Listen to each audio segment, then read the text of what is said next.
I get up, I get up, can't deny it.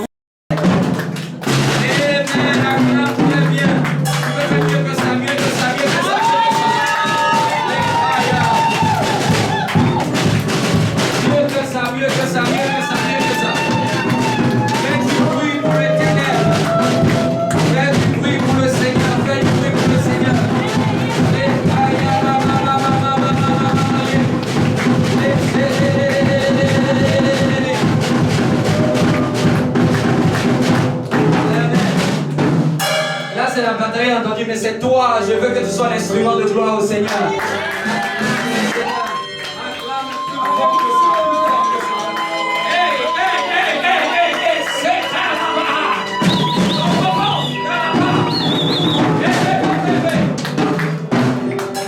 Tu peux faire mieux que ça, mieux que ça.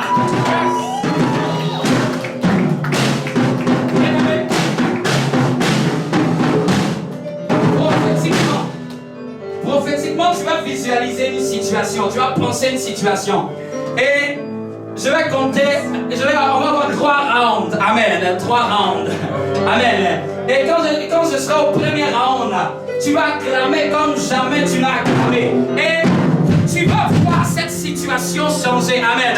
Je crois que c'est prophétiquement, il avait déjà parlé de Jéricho. Et je me saisis de cette parole. Et je veux que nous puissions poser un acte de foi, un acte de foi, amen.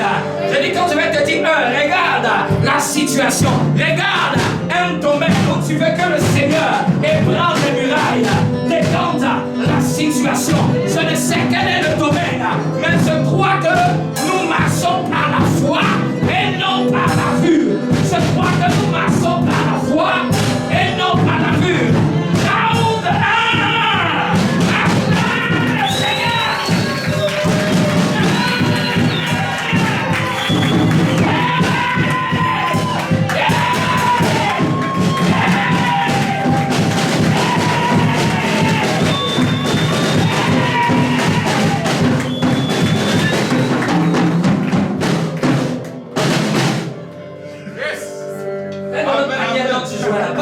Round 1. Doudoum, amen. Les calababa. Il dit que dans son Saint-Nom tout s'écrit. Round 2. Acclame pour ton Dieu.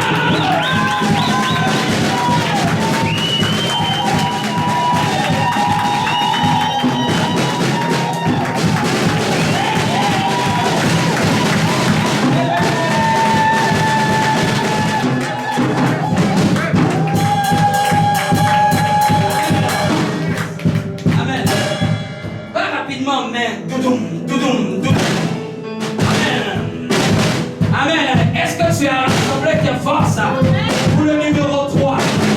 J'ai dit pour le numéro 3. J'ai dit pour le numéro 3. Je ne sais pas si tu crois comme moi, mais je crois qu'au 3e, bien aimé, le ciel va s'ouvrir. Je crois que les chaînes vont se briser. Je crois que les murailles vont tomber. Est-ce que tu peux?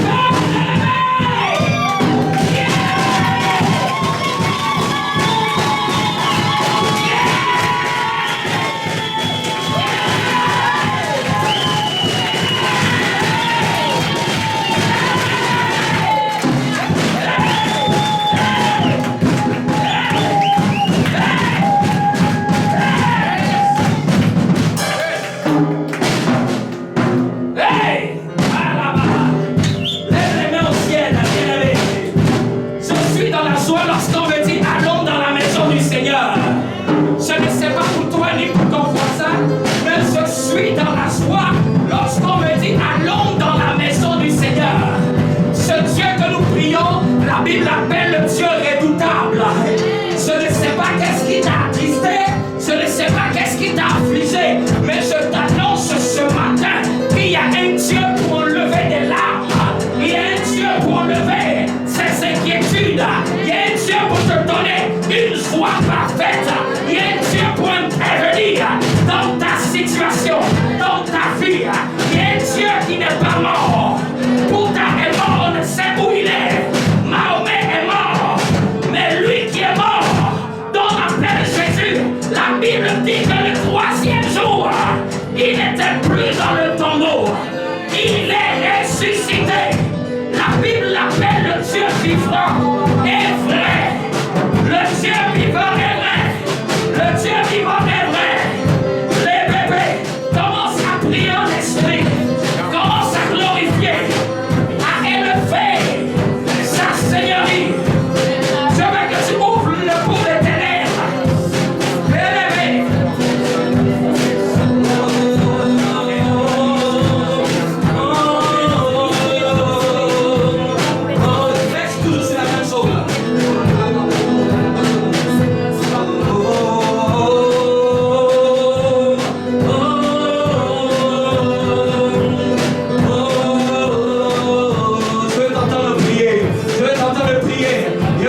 mais l'Esprit de Dieu intercède par nous, par des soupirs que la bouche ne peut pas redire, des soupirs inexprimables.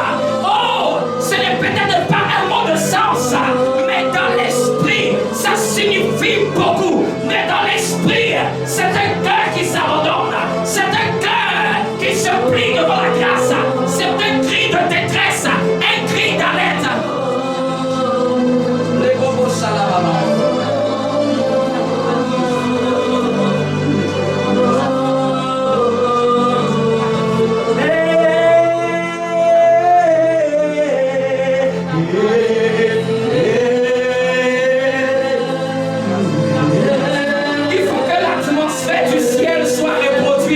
Terre. Nous sommes en train d'appeler le ciel. Le monde est en chaos. Les ténèbres remplissent la terre. Mais nous appelons le ciel comme un signal de détresse. L'église crie vers là-haut et dit: Papa, descends à Shekinah. Papa, descends ton cabane. Papa, descends ta nuée. Sans ta nuée, nous ne pouvons pas parler. Sans ta nuée, nous ne pouvons pas enseigner. Sans ta nuée, nous parlerons enfin. Nous prêcherons enfin. Sans ta nuée, les cœurs ne peuvent pas être touchés. C'est la terre qui est en train de crier au secours, au ciel. Oh, nous sommes en proie à les ténèbres, mais nous avons un homme, oh, qui ne peut pas nous abandonner. Nous avons en nous cette assurance de nous approcher du trône de grâce afin d'être secourus dans nos besoins. Nous avons en nous cette assurance que celui qui a fait la promesse est fidèle. Nous avons cette assurance qu'il ne m'abandonnera pas, il ne nous oubliera pas, il ne nous mettra pas en marge. Nous avons de lui cette assurance qu'une chose que nous demandons, il nous l'accorde.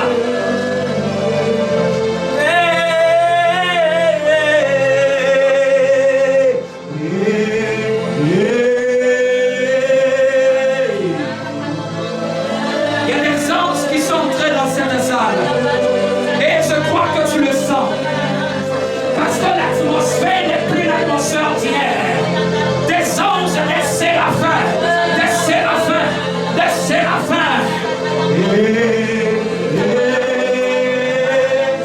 Oh! Il regarde à Épinay, il demande: j'entends un cri, papa. Gabriel demande: papa, ils sont en train de t'appeler. Papa, ils se sont levés le matin pendant que les gens dorment. Eux se sont levés. Je ne sais pourquoi. Au lieu de penser à eux, ils ne font qu'appeler le ciel. Ils ne font qu'appeler le ciel. Oh Père, pointe les regards. Oh, à notre égard.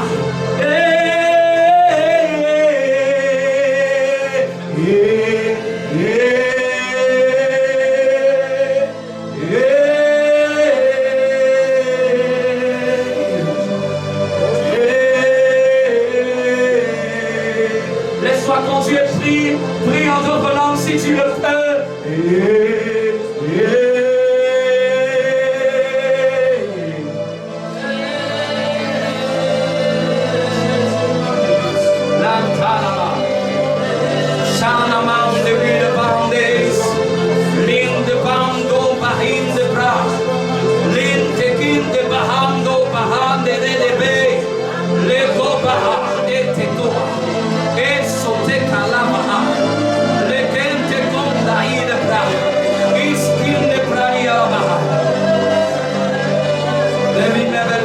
Je vais libérer le mystère de l'esprit.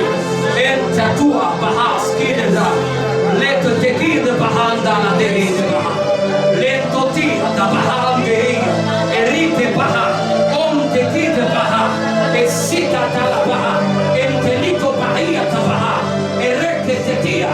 Makote te toa. Enteli de baha. Osubaha. Enteletotia. Elite baha de lebo. Socoterie de baha, il talatike te tua, e sute te tia, la cadere bohuska, il talatu bahande, ando baha, la copeke te tia, l'ine bradi de baha, et sute, fais ton œuvre comme tu l'as promis,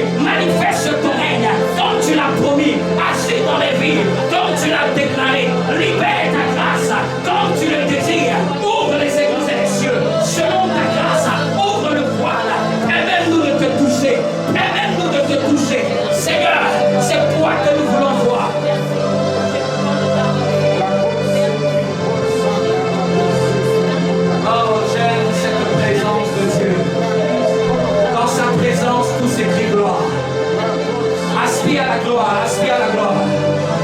Bien-aimé, quand Dieu descend, aucun homme ne peut résister à sa présence. Son esprit te saisit. Oh, il te remplit. Il te remplit de sa présence. Il te remplit de sa présence. Il te remplit de sa présence. Il prend le contrôle de plusieurs vies. Plusieurs vies, plusieurs vies. Ça avait perdu le goût de sa présence. Mais pendant ce temps, le goût de sa présence est renouvelé dans ta vie. Oui, tu ne savais plus où tu en étais. Mais pendant ce temps, l'Esprit te donne une clarté, une conviction d'esprit. Une conviction d'esprit. Oui, tu seras changé en un autre homme, une autre femme. L'Esprit du Seigneur descendra sur toi et tu seras une nouvelle personne. Demande l'Esprit, demande l'Esprit, demande son Esprit, demande l'Esprit, demande l'Esprit, demande l'Esprit.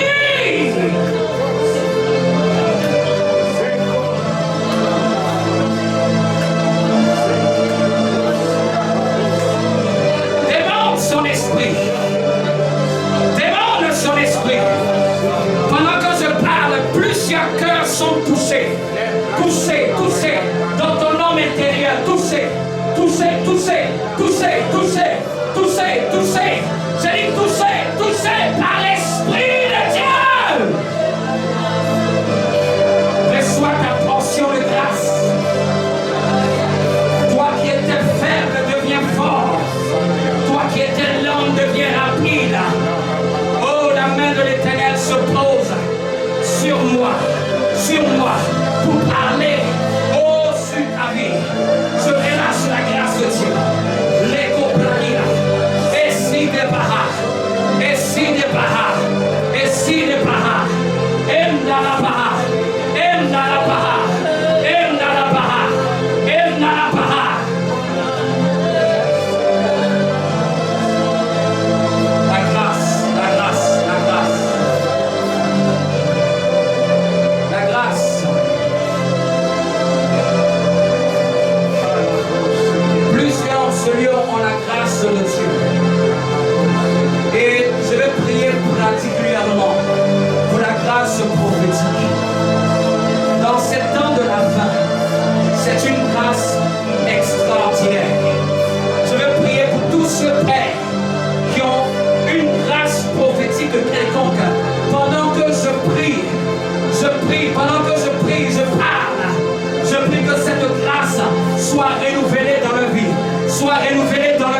entendu qu'un homme ne donne que ce qu'il a.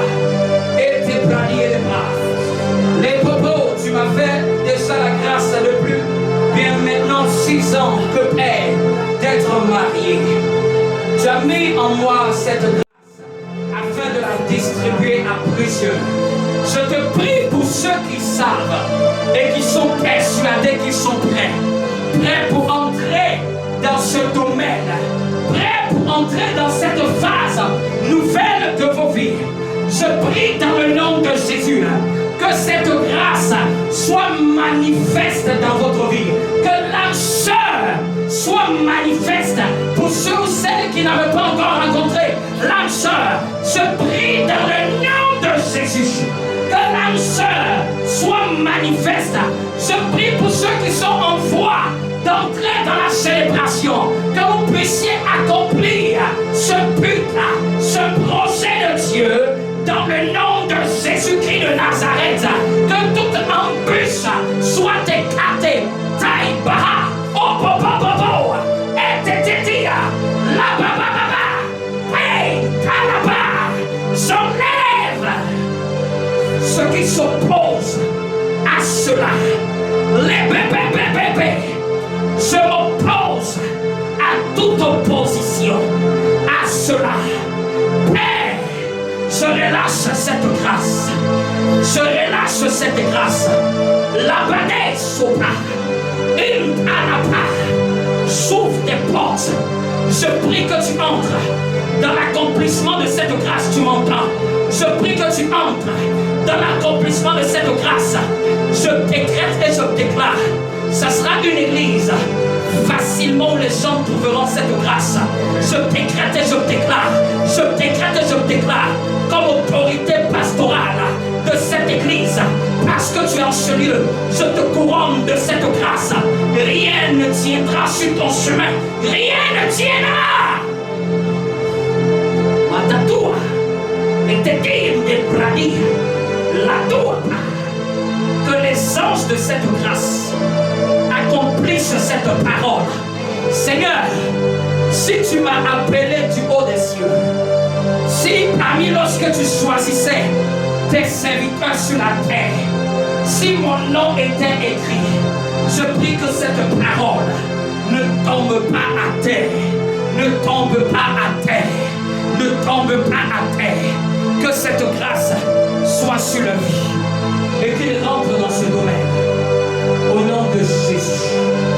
Au nom de Jésus. Au nom de Jésus. Dans mon esprit, je dois débloquer quelque chose.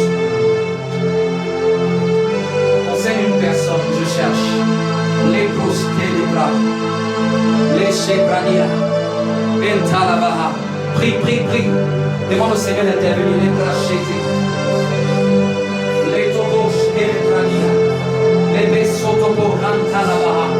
Et brania chebrania. Prie, prie. Demande au Seigneur d'intervenir. Je dois prier pour une personne, je suis en train de le chercher dans mon esprit. Les toti anabaha, enteke de brani et de baha, les toti de brani et de behe, et l'os de ken de brani et de baha, le popon de kin de brani et de be, les brekin de be sutebe, les bren de kin de baham de entebra, les toto boris de brani et de baham de, les toto baha, les bébés ski de baha. Les brekente, les baham, de que te planos et de bras. Oh Seigneur, au Père, au Père, au Père, au Père, au Père, au Père, au Père, au Père dans la vie, au Père dans la vie.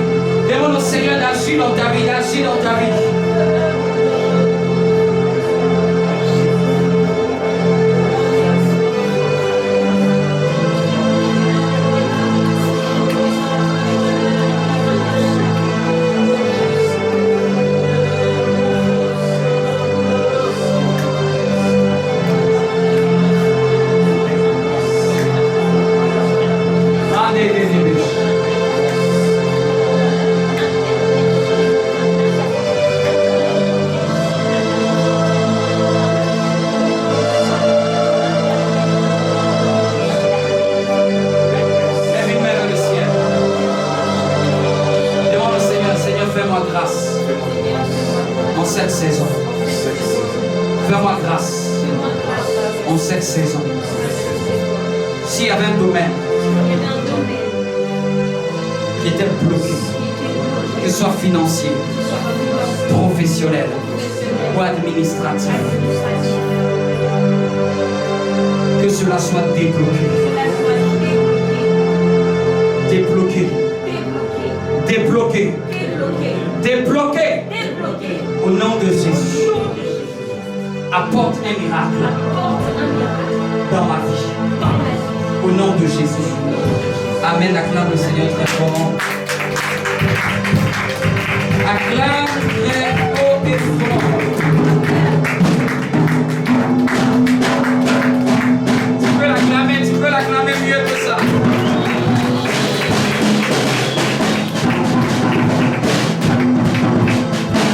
Tu peux prendre place. Nous allons prendre le repas du Seigneur. Amen. Tu peux prendre place. Nous allons prendre le repas du Seigneur. Dispose ton cœur. Si tu étais dans une voie qui n'était pas agréable au Seigneur, je te donne ces quelques minutes pour demander son pardon, demander l'esprit de miséricorde. Mets la main sur le cœur, ferme les yeux, prie. Seigneur, je sanctifie ce repas. Merci pour ce privilège. Donne-nous de participer à ce repas sur le plan spirituel. Remplis-nous davantage de ton esprit. Remplis-nous davantage de ton esprit. Remplis-nous davantage de ton esprit. Donne-nous de garder la conscience de ton esprit. Et que cette faim, cette soif de Dieu soit hautement renouvelée. Renouvelle tes enfants ce matin. Accorde-leur l'onction de ce dimanche. Au nom de Jésus. Mets la main sur la tête, la main droite sur la tête. Seigneur, je prie dans le nom de Jésus-Christ de Nazareth que tu relâches ta sainte onction et donne un esprit de compréhension, un esprit de sagesse dans ta connaissance. Que toute pensée de distraction, tout faux raisonnement soit écarté dans le nom de Jésus. Mais je ramène toutes les pensées de tes enfants seulement à l'obéissance de Jésus-Christ. Les forteresses, les murailles dans les mentalités tombent ce matin et que cette parole soit plantée au plus profond de leur cœur et qu'elle porte un fruit qui demeure au nom de Jésus. Dis Amen. Amen. Et prends place.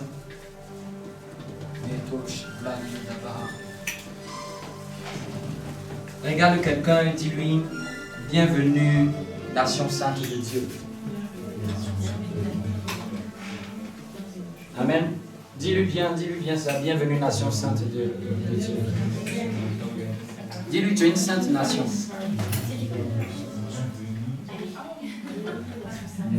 C'est ton voisin qui est la nation sainte. Amen. C'est pas quelqu'un d'autre. Amen. Dis-lui, bienvenue, nation sainte. Dis-lui, tu es béni d'être dans ce lieu. Dis-lui, tu es bien habillé. Tu es beau, tu es belle. Tu as un beau sourire. Tu respires la grâce. Dis-lui, ça va certainement aller de gloire en gloire. Dis-lui, tel que je te vois là, c'est sûr que tu vas prospérer. De la manière tu t'attaches à Dieu de cette façon-là. Dis-lui, continue comme ça. C'est sûr que la gloire se manifestera.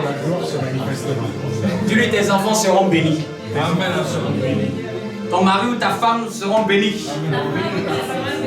Partout où tu iras, tu seras béni. Dis-lui, c'est chez toi on va emprunter l'argent. C'est pas toi qui vas t'endetter. Bien aimé, ce que nous disons des promesses de la Bible. Hein? Dis-lui, peut-être tu n'as pas connu ton père. Peut-être tu n'as pas connu ton père. Dis-lui ça. Peut-être ton père n'a pas été à la hauteur de tes attentes. Ou même peut-être ta mère n'a pas été à la hauteur de tes attentes. Mais le Père Céleste, il ne va jamais te décevoir. Dis-lui, ne mets pas ta confiance en un être humain normal. Mets ta confiance en Dieu. Et suis l'instruction de ses serviteurs. Dis-lui, je vois un avenir radieux pour toi. Dis-lui, 1000 tomberont à ton côté. 10 000 à ta droite. Toi, on ne te touchera pas. La mort pourra frapper à côté. Mais la mort prématurée ne sera pas ton partage. Bien aimé, la mort prématurée existe. C'est quelqu'un qui meurt avant son temps, avant d'accomplir. C'est malheureux, c'est triste. Mais dis-lui à ton voisin, la mort prématurée, c'est pas pour toi. Toi, tu vivras. Et tu témoigneras de tes propres lèvres. Dis-lui, c'est pas quelqu'un qui va parler à ta place. C'est toi-même. De ton vivant. Tu vas témoigner ce que Dieu a fait pour toi.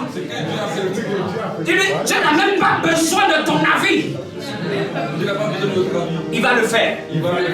Amen. Est-ce que tu peux acclamer Dieu?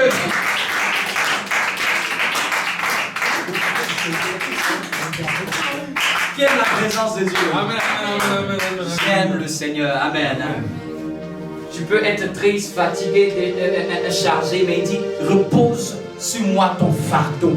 Si quelqu'un t'est venu avec quelque chose qui était lourd, un bagage spirituel, tu te souciais, t'inquiétais, il disait à Marthe, tu t'inquiètes pour trop de choses. Une chose est nécessaire, et c'est Marie qui l'a choisi. Elle a choisi la bonne part. Marthe est en train de dire, le maître est dans la maison. Qu'est-ce qu'on va faire pour qu'il mange? Il n'a pas encore mangé. On doit faire ceci, on doit faire cela. Elle était en train de chercher à faire manger. C'était quelque chose de bien, c'était pas quelque chose de mauvais. Amen. Et après, elle est venue même voir le Seigneur Jésus. Elle est venue voir le Seigneur Jésus. Et elle dit à Jésus, mais Marie ne m'aide pas. Amen. Marie ne m'aide pas. Elle croyait que Jésus allait dire, Marie, c'est pas bien ce que tu fais. Tu laisses ta soeur tout seule en train de chercher à faire la cuisine, faire un repas pour le soir. Mais c'est mal connaître Jésus. Jésus a dit, Marthe, tu t'inquiètes pour trop de choses. Tu te fatigues pour beaucoup de choses. Bien aimé, les gens qui ne connaissent pas Dieu, là, ils peuvent se fatiguer pour beaucoup de choses. Mais nous qui connaissons notre Dieu, nous avons choisi la bonne part. La différence du chrétien Marie, c'est que le chrétien Marie préfère d'abord s'asseoir pour écouter les instructions du Seigneur et faire sa volonté. Mais l'enfant de Dieu, Marthe, c'est celui qui, Jésus est dans la maison, mais il laisse Jésus pour autre chose. Beaucoup de gens, Jésus est dans leur vie, mais n'ont jamais du temps accordé du temps à Jésus. Jésus est entré dans leur vie, mais ils n'ont pas accordé un temps personnel de qualité avec Jésus. Mais Marie, elle savait qu'au-delà du manger et du boire, jamais un homme n'a parlé comme il parle. Ses paroles, on la vit. Amen. Et elle s'est assise. Qu'il l'ait fait ou pas, ça c'est secondaire. Mais la priorité, c'est qu'il m'enseigne. Je veux le connaître. Seigneur, où tu es, où tu dors, où tu résides. Dis-moi comment tu fais ceci. Dis-moi comment tu connais les secrets des cœurs. Dis-moi comment tu guéris les malades. C'est ça la bonne part que Marie est en train de choisir. Celle qui ne lui sera jamais ôtée. Dis à ton voisin, il y a deux choses dans la vie. Choisis la bonne part, c'est-à-dire Jésus. Ou te fatiguer pour beaucoup de choses qui ne vont pas te donner une grande satisfaction. Amen. Donc c'est très important de comprendre ça. Souvent quand je prends ce passage, c'est dans Luc. Quand je prends ce passage, je parle ici de deux catégories de chrétiens. Un qui est léger, un qui... Les deux sœurs étaient dans la même maison. Jésus est entré dans leur maison, c'est-à-dire que les deux croyaient en Jésus. Les deux n'étaient pas païens. Mais même en tant que croyants en Jésus, elles se sont démarquées. Amen. Elles se sont séparées par leur manière d'approcher Jésus. Donc il y a des gens aujourd'hui, qui peuvent être focalisés sur les choses qui concernent Dieu. Parce que la nourriture qu'elle est en train de faire là, c'était pour Jésus. Hein? Amen. Ce n'était pas pour un étranger. C'était même pour la personne merveilleuse qui était venue lui rendre visite. Mais elle avait oublié la priorité. Tu ne peux pas faire l'œuvre de Dieu sans avoir connu le Dieu de l'œuvre. Est-ce que quelqu'un me comprend un peu? Sans avoir eu une intimité, une rencontre, sans avoir passé du temps dans le buisson ardent. Moïse n'est pas allé libérer Israël du jour au lendemain. Regardez dans la Bible, quand il a vu ses frères être en train d'être frappés par un Égyptien, qu'est-ce qu'il a fait? Quand il avait 40 ans, prince d'Égypte, il voit sa famille être en train d'être battue par un Égyptien. Moïse dit, ah, moi je vais les délivrer. Il vient, au lieu de venir libérer son frère, il tue un Égyptien. La volonté de délivrer Israël emmène à ce qu'il commette un meurtre. Deuxième chose encore, il voit une bagarre maintenant parmi son peuple. Deux juifs sont en train de se battre. Il vient encore les séparer. C'est-à-dire que Moïse avait la volonté de délivrer. Il savait qu'il était appelé à ça. Mais regardez, quand il a voulu encore les séparer, un juif lui a répondu, tu veux me tuer comme tu as tué l'Égyptien? Pris de peur, Moïse fuit. Moïse va sur quelqu'un. Et pendant 40 ans, jusqu'à l'âge de 80 ans, il a appris à être serviteur d'un étranger. Il a marié la fille de cet étranger. Il a travaillé pour être le bétail de cet étranger. Et Moïse avait perdu tous ses privilèges. Mais un jour, la Bible dit que pendant qu'il allait quelque part, il a vu un buisson ardent. Il n'avait pas compris. Il faut avoir la rencontre avec le buisson ardent avant de libérer, avant de faire ce que Dieu t'a demandé de faire. Il y a des gens qui peuvent savoir qu'ils sont appelés à faire ceci. Mais tant que Dieu ne t'a pas rencontré, tant que Dieu ne t'a pas donné son mandat, son go, tant que Dieu ne t'a pas donné tes attributs. Donc vous voyez, à 40 ans, il savait qu'il devait délivrer Israël. Il l'a fait avec sa main humaine. Ça a créé un meurtre, la peur, la fuite. Mais quand il a pris avec le bâton de Dieu, il arrive devant Pharaon et il n'a plus peur. Parce qu'il sait qu'il peut jeter le bâton se transforme. Pourquoi? Il a eu un go de Dieu, une attestation, une approbation du Seigneur. Qui est avec moi? Donc c'est cette différence-là qu'il existe entre beaucoup de chrétiens. Ceux qui font avec leur intelligence, ceux qui font avec leur force, mais ceux qui veulent le faire avec la force de Dieu, ceux qui veulent côtoyer d'abord papa avant de faire ce que papa demande. Parce que souvent, ce que papa demande, si tu es trop focalisé sur ça, sans te focaliser sur papa, tu peux faire l'œuvre de Dieu sans plaire à Dieu. Dis-moi un bon amen. Non, aujourd'hui nous étions la fois dernière dans notre thématique qui était ce que le Père recherche. Amen. Dis avec moi ce que le Père recherche. Ce que le Père recherche. Dis-le bien. Ce que le Père recherche. Par ce thème, j'ai voulu mettre en avant beaucoup de choses que beaucoup de chrétiens négligent, mais qui sont la priorité de Dieu.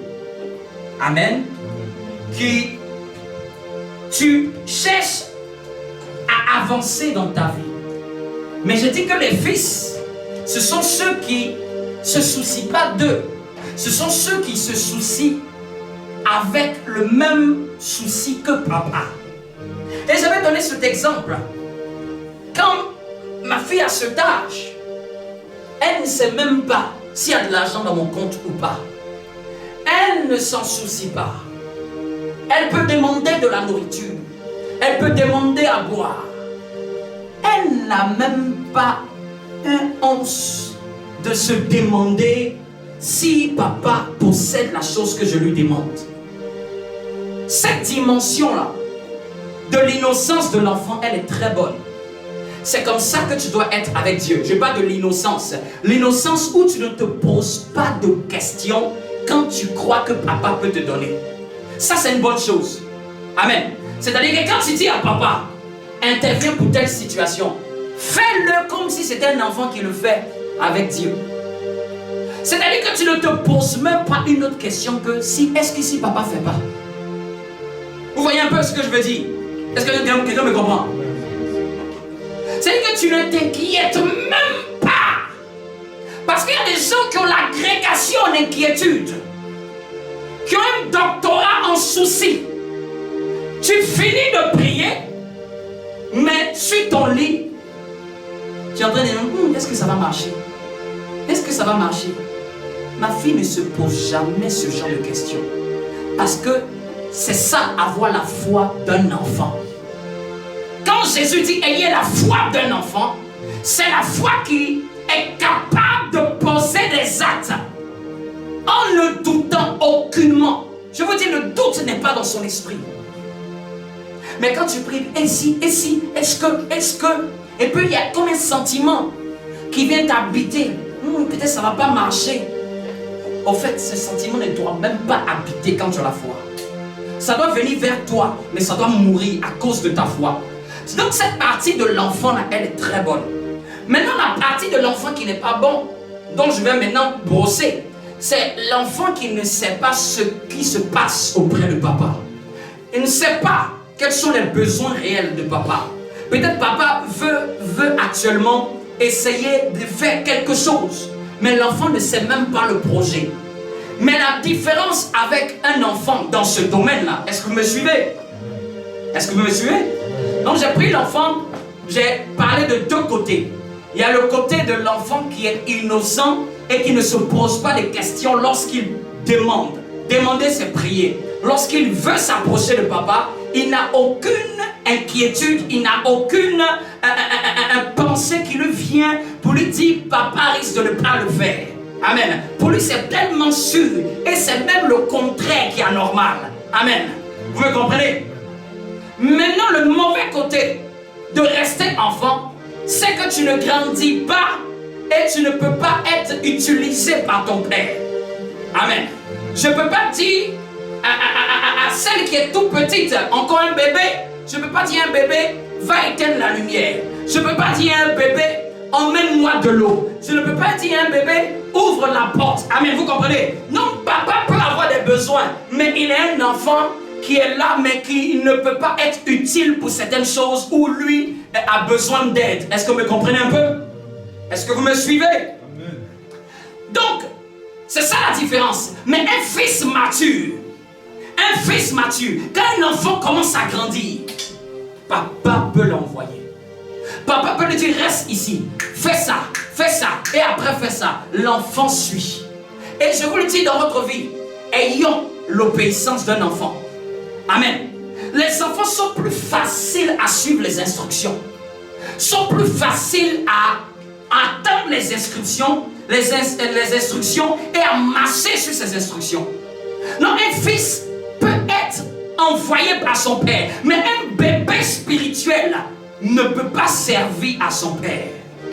Donc, dans la foi chrétienne, quand on veut grandir, on doit arriver à la dimension où on quitte le bébétillage spirituel. Ça, c'est la phase du demander. Au début, tu demandes, Dieu te donne, mais à un certain moment, tu ne demandes pas. Et les jouets que mes enfants, quand ils veulent, ne demandent pas. Pourquoi? Parce qu'elle a grandi. Est-ce que tu sais que grandir dans la foi te rend plus capable d'accéder aux choses? Et rester bébé spirituel te rend trop dépendant et tu es trop influençable. Amen. Donc quand tu grandis maintenant, tu peux maintenant faire ce que le Père cherche. Et je disais que ce thème-là permettrait à entrer dans une certaine maturité pour mener les enfants de Dieu à comprendre que notre Père Céleste a des besoins. Et nous avons commencé à voir l'un de ces besoins. Nous avons commencé à voir au moment de la Pentecôte. Nous avons vu le Saint-Esprit descendre. Et le Saint-Esprit est venu confirmer les commandements qui sont dans la loi. Et Jésus a parlé de ces commandements. Et nous avons vu que le premier commandement qu'il avait demandé à ce que les gens puissent suivre, le plus grand qu'on a vu, le plus célèbre, le premier et le plus grand, on a dit tu aimeras le Seigneur de tout ton cœur, de toute ton âme, de toutes tes forces et de toutes tes pensées, n'est-ce pas? Non, on avait dit que quand quelqu'un aime le Seigneur, il doit l'aimer dans 4 dimensions. Il doit l'aimer dans son cœur, il doit l'aimer dans son âme, il doit l'aimer dans ses pensées, il doit l'aimer de toutes ses forces. Et nous allons développer ça plus tard. Plus tard, je vais toucher plus la dimension de aimer Dieu dans ses pensées. Après, nous avons vu encore, numéro 2, nous avons vu que celui qui aime le Seigneur, ce n'est pas celui qui parle seulement dans la bouche, c'est celui qui garde les commandements du Seigneur. Tout ce que Dieu a demandé, tu le respectes. Garder, c'est-à-dire de prendre ça comme étant un élément vital pour toi. Garder, ça veut dire de prendre ça comme un élément à suivre, une ligne directrice. Garder, c'est-à-dire ça devient ta limite, ça devient tes garde-fous, ça devient ta boussole, ça devient ta référence, ça devient le chemin avec lequel tu vas avancer dans la foi. Garder, ça veut dire prendre ça et mettre ça à ses côtés. Garder, ça veut dire prendre ça et surveiller de sorte que tu n'ailles pas au-delà et en deçà de ce qui est demandé. Celui qui m'aime, c'est celui qui va garder les commandements. Est-ce que quelqu'un me suit? Est-ce que tu me suis? Claque les doigts. Ça, c'est ce que nous avons dit en deuxième. Après, nous avons vu encore en profondeur, c'est quoi aimer Dieu? C'est bien au-delà de dire Seigneur, je t'aime. C'est bien au-delà de dire Seigneur, je t'aime du bout des lèvres. Nous avons vu que dans Jean 3,16, Dieu a tant aimé le monde qu'il a donné son Fils unique. Nous, on s'est arrêté, on a dit attention, Dieu a aimé et Dieu a donné. Dieu a aimé et Dieu a donné. Je dis, Dieu a aimé et Dieu a donné. Nous avons compris que quand nous aimons, on doit donner. Amen. Quand nous aimons, nous devons donner. L'amour se prouve par un don. Celui qui attend de recevoir n'est pas celui qui aime en vérité. C'est celui qui voudrait être aimé. Mais quand tu aimes, tu donnes. Même je parle, j'ouvre une parenthèse pour tous ceux qui engagent des relations sentimentales. Dans une relation, on vient pour donner, pas seulement pour attendre. Quand tu es dans une relation, c'est toi seul qui attends. C'est que toi, tu es le guichet receveur. Toi, tu n'aimes pas. Tu veux qu'on t'aime. Mais quand tu aimes, tu es le premier à donner. L'amour, ce n'est pas dans les blabla. Ça se prouve par un don. Et nous regardons le don de Dieu. Ce n'était pas de la pacotille. Jésus, Dieu le Père, aurait pu donner un prophète, aurait pu donner un ange, aurait pu donner n'importe qui. Mais la qualité de ce que tu donnes révèle la puissance de ce que tu veux manifester. Est-ce que quelqu'un me suit? La qualité de ce que tu offres révèle en réalité la grandeur de l'amour que tu as pour la chose pour laquelle tu sacrifies la chose. Est-ce que ça rentre un peu? À plus forte raison, tu aimes, tu dois le démontrer par la dimension de ce que tu donnes. Jésus n'a pas été donné par le Père par hasard. C'est parce que le Père aimait le monde. Et regardez bien, il a donné son Fils unique.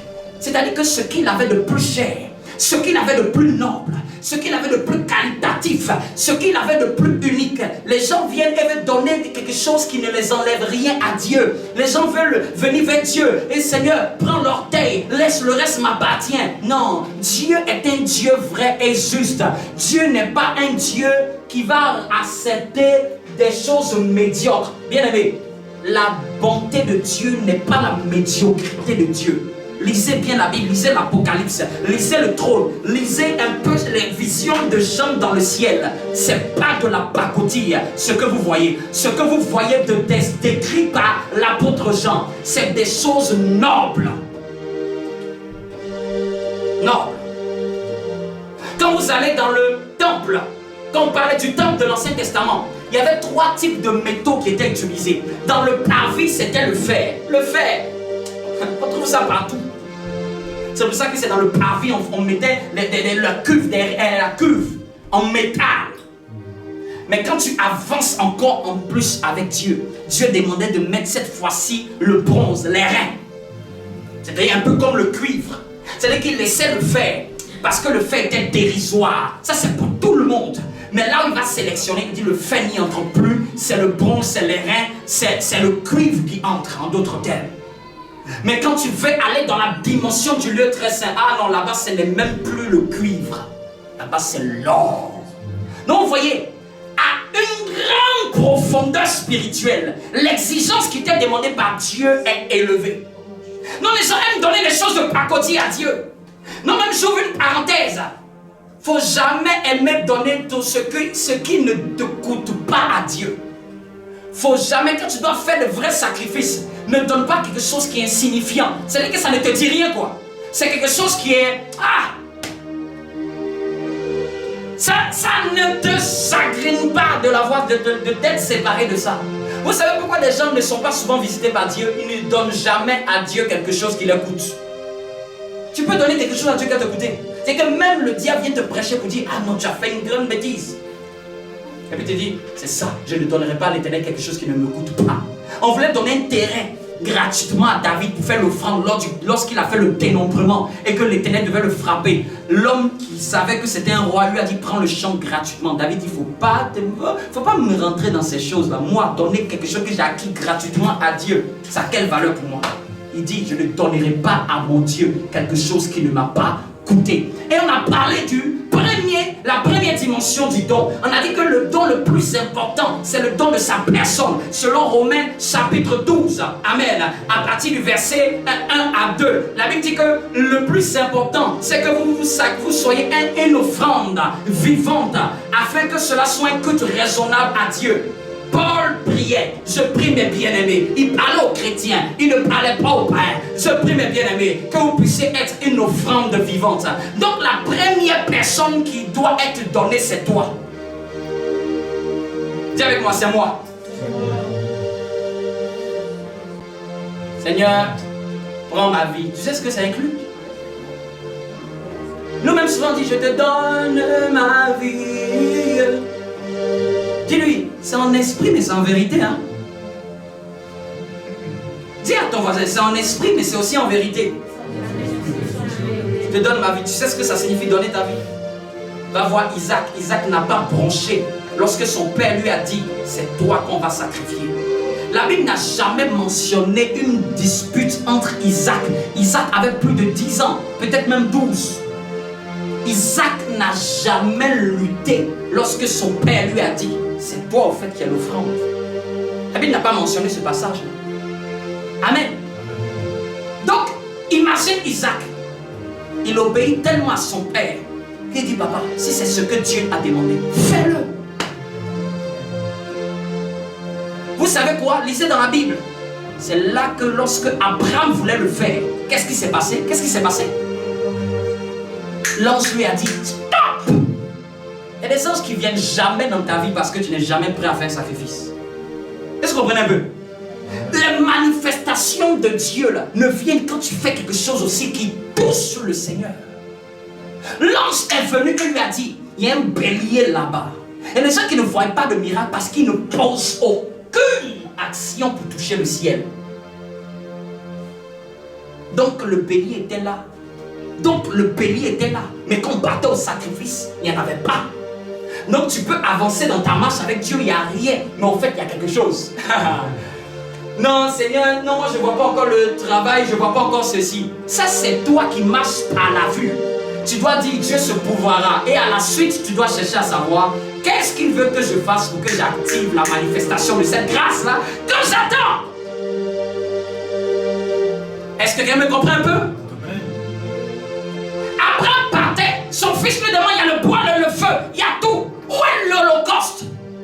Il n'y en avait pas. Abraham était l'ami de Dieu, mais il n'y en avait pas.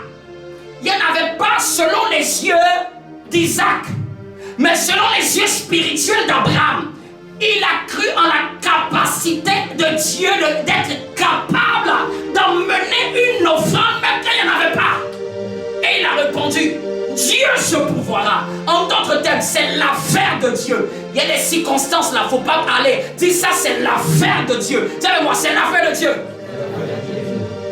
On va te demander, ton truc là, depuis, c'est pas encore manifesté. Tu dis, Dieu se pouvoira. Faut pas tenir langage, non, tu sais, non, c'est parce que. Tu viens te justifier pourquoi. Tu n'as pas encore eu ton travail, Dieu se pouvoira.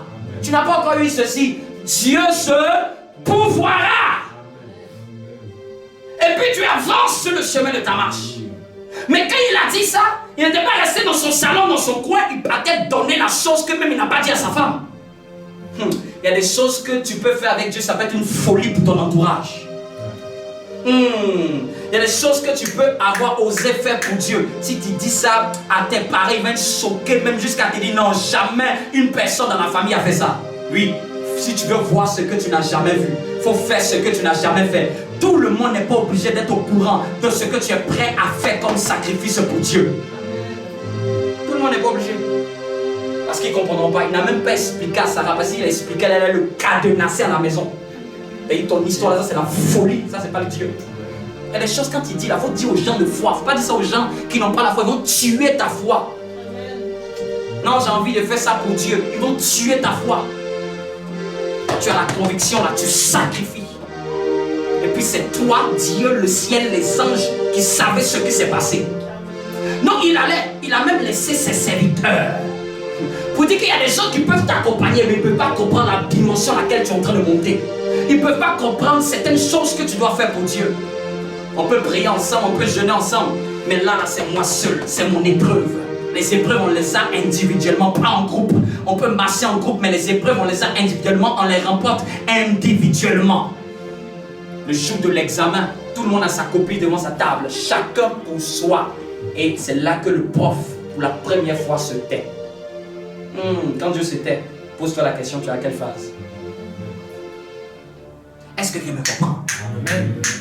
Donc j'avance. Et c'est là que le miracle vient. Non, le miracle ne vient pas au hasard. Le miracle vient quand tu donnes. Mais quand tu donnes ce qui te coûte cher. Et la première offrande, Angélique, c'est toi. Tu dois apprendre à donner de ton temps à Dieu. Tu dois apprendre à donner de ton énergie. Il y a des gens qui ont l'énergie pour leur employeur. Mais quand c'est Dieu là, c'est comme si on flagada. T'as le voisin, il ne faut pas être flagada. Hein? Tu es là comme ça, tu es moins, tu es dur, tu es timide, tu ne sais plus parler. Au travail, tu parles, tu parles. Quand ces gens ont commencé à prier, tu vois André, ils ont appuyé sur la télécommande mute. Toi qui parles autant au travail comme ça. Toi, tout de suite, quand le culte va finir, la causerie, tout de suite, tu vas commencer à bavarder. Quand on dit, on doit adorer Dieu, tu grattes ta tête. Dis-lui, ça, c'est quel enfant de Dieu, ça? Tu sais, enfant de Dieu qui sait lire les statuts Facebook, mais qui ne sait pas lire la Bible. Qui sait lire les statuts sur WhatsApp, mais qui ne sait pas lire la Bible, qui ne sait même pas garder les versets dans sa tête. Qui aime les histoires, mais qui n'aime pas les histoires de Dieu. Qui aime les racontants. On a dit quoi? Elle a dit quoi? Au lieu de chercher ce que le ciel raconte à ton sujet. Qui aime les discours, mais qui ne veut pas attendre la parole de Dieu. Non, tu dois donner de ton temps, tu dois donner de ton énergie. Tu dois même donner même de ce que Dieu t'a donné comme bien. Je te dis, hein, tout ce que tu possèdes, ça appartient à Dieu. Si tu ne sais pas, je te l'annonce. Tout. Ta voiture, ta maison. Si tu fais erreur de croire que ça t'appartient, un jour tu vas être frustré dans ta vie. Je te parle en tant que chrétien. Je parle chrétien, c'est-à-dire que tout ce qui t'appartient, sache que ça appartient à Dieu. Et c'est lui qui permet que tu l'as. Donc, même tes biens doivent aussi aider à l'avancement de l'œuvre de Dieu. Il y a des gens, comme disait un de mes anciens pasteurs, des chrétiens, ils ont le coup de poing de Tyson. C'est-à-dire que leur capacité à donner elle est fermée. Celui qui ferme, si je te dépose quelque chose dans ma main qui est fermée, tu ne posséderas jamais rien. Mais c'est quand tu te disposes à élargir ta main, c'est là que Dieu dit ta main ouverte, elle est capable d'être aussi abreuvée. On arrosera celui qui arrose. Donnez de ton énergie. Si le travail te fatigue, l'œuvre de Dieu doit te fatiguer fois 10. Ça c'est pour quelque chose qui périt et pour ce qui est éternel. Il ne faut pas que ça te fatigue. Si pour le travail, tu peux te lever tôt, tu dois te lever très tôt pour Jésus-Christ, encore plus que ça. C'est pas parce que c'est Jésus-Christ que non, tu vas le diluer, le mettre au dernier standard. Ah, tu sais que c'est à l'église, c'est pas grave. Oui, l'église peut te lever à 5 heures. Si tu dois venir à l'église, quelle que soit la route que ça va te prendre. C'est pour ça que dans certaines nations, il y a des gens qui prennent des kilomètres, qui quittent même un pays pour aller dans un autre. Parce que c'est là-bas qu'ils ont rencontré le buisson ardent. Bien aimé, le ciel, il ne faut jamais donner d'excuses au ciel. Parce que là où tu donnes tes excuses, c'est là où tu as dit à papa, c'est ici que je vais m'arrêter. Est-ce que quelqu'un me suit un peu? Est-ce que quelqu'un me suit? Donc nous avançons. Et nous avons vu encore que lorsqu'il a rencontré Pierre, après que Pierre l'ait renié 3 fois, lorsque Jésus est revenu vers Pierre, Jésus a posé 3 fois la question. Simon, est-ce que tu m'aimes? À chaque fois que Pierre lui répond, Seigneur, je sais que tu sais que je t'aime. Jésus dit, si tu m'aimes, voici la chose à faire. Aime mes brebis. 2e fois, aime mes brebis. 3e fois, aime mes brebis. Non, on a compris que quand nous aimons Dieu, Dieu va nous engager à nous soucier de ce qui concerne les âmes. Un chrétien, eux, ils s'en foutent, eux, ils sont chrétiens, les autres, c'est pas le problème. Dis-lui, ça, c'est non-assistance en personne en danger spirituel. On est sauvé pour sauver. On est délivré pour délivrer. On est béni pour être une source de bénédiction. Quand tu penses à toi, tu vas être seulement béni. Mais quand tu penses aux âmes, à ton bien-aimé, quand tu penses à faire ramener les gens vers le Seigneur, Dieu va te faire quitter le premier stade, le petit niveau, ce qu'on appelle la bénédiction. Et il va t'emmener dans le puits, ce qu'on appelle la source. La source. Est-ce que tu sais c'est quoi la source? C'est que c'est toi qui partages la bénédiction. Quelqu'un se connecte à toi, lui aussi il est visité. Quelqu'un vient, il se connecte à toi, il est visité. Juste parce que toi tu es la source de bénédiction. Est-ce que quelqu'un me suit? C'est ton voisin. Est-ce que tu te soucies des autres? Est-ce que tu te soucies des autres? Tu passes un mois, des semaines, tu ne cesses pas à faire même quelque chose pour l'avancement de l'œuvre de Dieu. Prends soin de ton bien-aimé. Quelqu'un peut être faible, toi qui es fort, relève-le. C'est ça, paître les brebis du Seigneur. Amen. Quelqu'un peut être dans une difficulté. Il y a des moments même si tu as les moyens, aide-le. C'est ça, paître les brebis. Quelqu'un a besoin de l'évangile, partage-lui un message de l'évangile.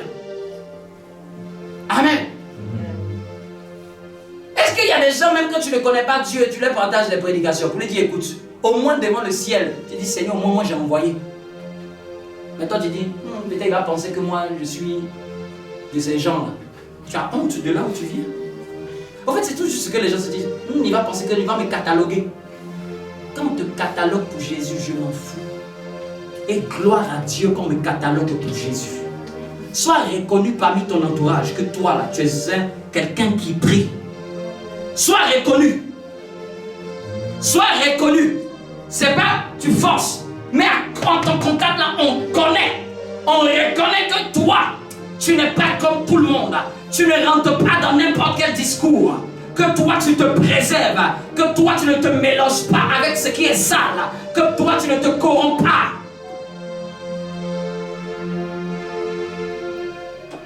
Est-ce que dans ton entourage, quelqu'un peut dire, au moins tu m'as annoncé la parole. Il dit, si tu m'aimes, paie mes brebis. Occupe-toi de ce qui concerne les âmes. Même dans l'église. On est là pour que nous soyons en communauté. Là où il est bon et agréable pour des frères de demeurer ensemble. Mais quand tu es chrétien, tu penses à toi. Toi seulement, tu veux rester chez toi. Et puis, les gens sont à l'aise avec ça. Dis à ton voisin, celui qui aime Jésus, il va paître les brebis. Paître, c'est prendre soin. Paître, c'est aider, c'est nourrir, c'est abreuver, c'est suivre. Paître, c'est se préoccuper.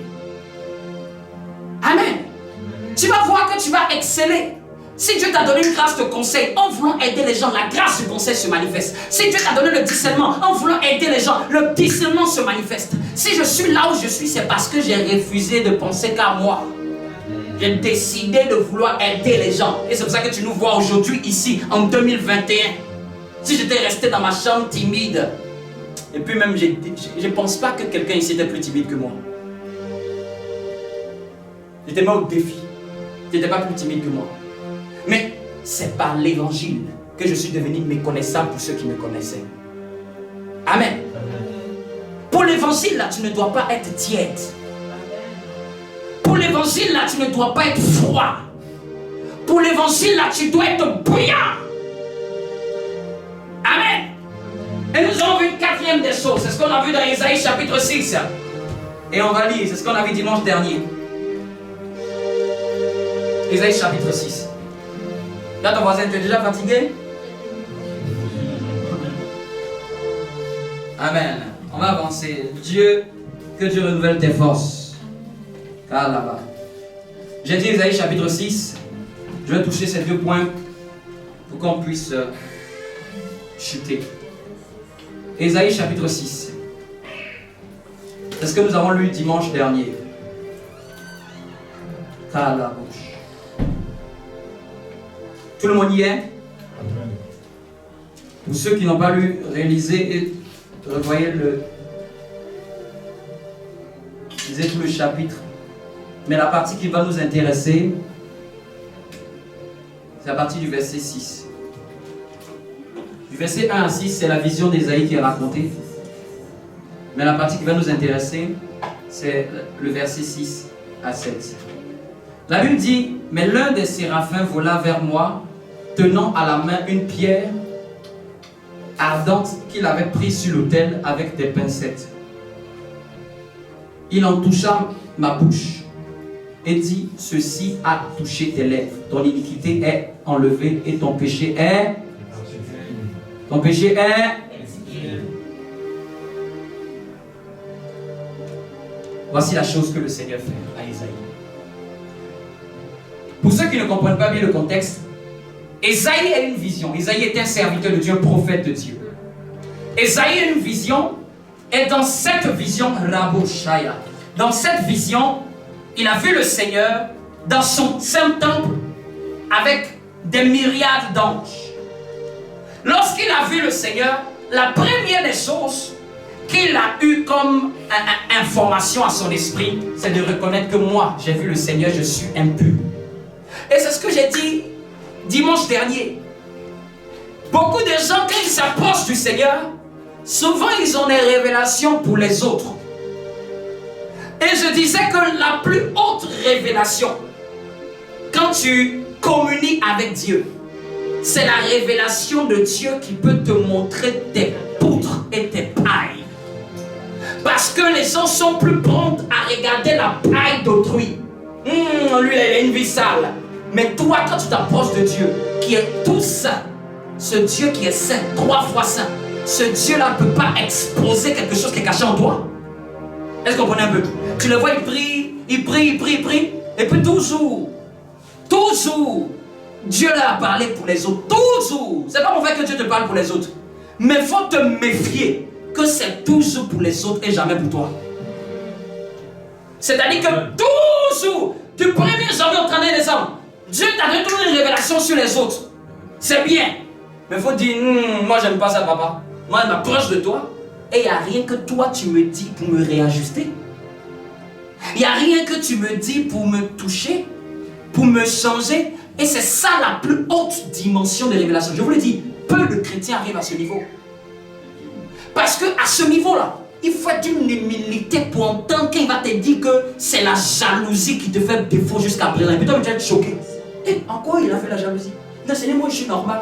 Dieu va exposer ce qui est caché à l'intérieur de toi. Non, la plus haute révélation que tu peux avoir avec Dieu, c'est la révélation de Dieu qui expose tes poutres et tes pailles, qui expose ce qui ne va pas, qui t'emmène à travailler ce que tu dois travailler, qui t'emmène à changer ce qui doit changer. Tu finis un temps de prière et puis on te demande, qu'est-ce que tu as reçu du Seigneur? J'ai reçu que je dois travailler ma colère. Oui, j'aime ces genres de révélations. Tu pars en retraite, tu reviens, qu'est-ce que tu as reçu? Tu as dit non, j'ai vu les anges, ils nous ont dit que non, ce sera la fin du monde. J'ai reçu que Dieu me dit, il faut que je change ma manière d'écouter les choses que j'entends. Tu reçois et puis Dieu te dit non. Toi là, tu jouais beaucoup de filles. Apprends à garder une seule. Mais toi, tu fais de fausses promesses à des frères. Apprends à être frère. Ne sois pas... tu gardes la rancune. Mais tu vois, les gens ils prient 3 jours, ils sont en retraite. Et puis Dieu ne te dit jamais, toi là tu es rancunier. Enlève cette rancune, sinon tu ne vas pas pouvoir aller loin. Est-ce que vous comprenez un peu ce que je dis? Donc quand vous voyez quelqu'un qui est spirituel là, ce n'est pas quelqu'un seulement qui sait donner les révélations sur les gens. Hein? C'est quelqu'un qui peut aussi recevoir de Dieu pour lui. C'est lui le plus haut spirituellement. Lui qui peut te dire que j'étais en prière dans cette semaine. Voici ça, 3 choses que Dieu me dit de changer. Et Allen, Alonso Allen, il a vu des gens faire des miracles. C'est un homme de Dieu. Paix à son âme des années 1900. Il allait prier Dieu, il ne sait même pas combien de jours il a jeûné. Tellement il voulait que Dieu guérisse les gens dans son église. Jésus lui est apparu après des jours qu'il ne sait même pas. Il dit, Jésus lui a dit 10 choses. 10 choses. Et la 10e chose là, il a écrit même un livre, les 10 choses à payer. Et il en a parlé de 9. Il dit la 10e ne le dit pas, parce que ça le concerne. C'est quelque chose qu'il ne peut pas dire ça aux gens. Amen. Mais, vous comprenez un peu? Il peut partager les choses aux autres, mais il reconnaît qu'il y a certaines choses, c'est pour lui. Ça parle que de lui. Dieu lui a dit, fais ça, fais ça, fais ça, fais ça. Si tu fais les 10, tu vas voir. Amen. Est-ce que quelqu'un me comprend un peu ce matin? Quelqu'un comprend où je veux en venir? Et lisons verset 9. Quand nous lisons verset 9, c'est sur ça où je m'étais arrêté dimanche dernier. Verset 9. Pardon, verset 8. Pas le 9. Verset 8 plutôt. Chapitre 6. Dans le chapitre 6, lis-le à la maison. Amen. Je donne quelques références. Ésaïe chapitre 6, lis-le. Amen. Lis-le à la maison. Verset 8, il dit, j'entendis la voix du Seigneur disant, qui enverrai-je? Qui marchera pour nous? Donc, dans toute cette révélation, waouh, j'ai vu les anges. Waouh, j'ai vu le Seigneur. Tu peux voir et ne pas entendre ce que Dieu veut te dire. Il y a des gens qui peuvent voir la première partie du film, mais tu ne vois pas la fin. Parce que le plus important, après l'apparition, quel est le message que Dieu veut te dire? Parce que beaucoup de chrétiens sont impressionnés trop dans les émotions, frappés d'abord par ce qui leur apparaît. C'est bien. Mais quel est le message qui t'est adressé? Tiens ton voisin. Dans une vision, il doit avoir un message. Il doit avoir un message. Donc, verset 8. Je dis, Esaïe, tu vois maintenant tu es purifié. Hein? Et ça, j'ouvre cette parenthèse. Pour les chrétiens qui pensent que comme tu marches dans la sainteté, c'est fini. Tu accomplis ta destinée. Et c'est ce que j'ai dit. J'ai dit, la sanctification n'est pas le but. Hein. Te préserver, là, c'est même pas te préserver, marcher dans la sainteté avec pureté dans ton cœur, dans tes relations, dans tout ce que tu fais, respecter les commandements du Seigneur, pendant que les gens se corrompent, pendant que les gens sortent de gauche à droite, toi tu te préserves. Amen. Dans le royaume de Dieu, dis à ton voisin, ça c'est pas une exception. Les gens pensent que c'est exceptionnel dans le royaume de Dieu. Dans le royaume de Dieu, ça c'est normal. C'est le B.A.B.A. C'est le CP. Quand tu arrives chez Dieu, Dieu d'abord, la première des choses, sanctifie-toi. Sans la sanctification, nul ne verra Dieu. Dis à ton voisin, sanctifie-toi. Hein? Dis-lui, sanctifie-toi. Regarde-lui derrière, sanctifie-toi. Dis-lui, sanctifie-toi. Il ne faut pas faire genre, sanctifie-toi bien. Marche dans la pureté, dis-lui ça. Et les gens, il faut le dire. Ça, c'est pas aux païens, on dit ça, c'est aux chrétiens qu'on dit ça. Dis-lui bien, marche dans la pureté, mon ami. Il ne faut pas marcher dans la duplicité. Il faut marcher avec honnêteté. tu as l'Esprit du Seigneur en toi. Et dit devant le péché, fuis. Devant le péché, fuis. Oui, devant le péché, on fuit. Hein? Tu sais que ceci est une occasion de chute pour toi. Tu quittes l'endroit. Amen. Tu sais que la personne est ton genre et que vous n'êtes pas marié. Ah, tu ne cherches pas à tisser de lien fort avec lui. Amen. Parce qu'après, ne sois pas surpris d'après. Amen. Amen. Amen. Tu sais que cette personne-là, quand tu parles avec elle, elle va vous t'emmener à parler sur les gens. Et tu ne vas pas t'arrêter. Tu sais que là, dès qu'elle commence à parler avec quelqu'un, tu dis au revoir. Dans ton voisin, au revoir. Parle-moi pour m'édifier, ne me parle pas de tu as vu lui là, tu as vu celle-là. Arrête de passer ton temps à parler des autres. Parle des choses qui font avancer le royaume. Ma fille, ma soeur, comment on peut réfléchir pour bâtir une entreprise? C'est ça, on parle de causerie. Comment on peut réfléchir pour prendre cette nation? Comment on peut réfléchir pour impacter économiquement ce pays? Réfléchissons, parlons pour les choses qui font avancer. Pour des conseils. Comment tu fais ceci? Mais aujourd'hui même, quand quelqu'un arrive à faire quelque chose, l'autre qui ne sait pas faire la honte de l'approcher. La honte. Si tu n'es pas humble, tu vas souffrir dans ce monde. Hein?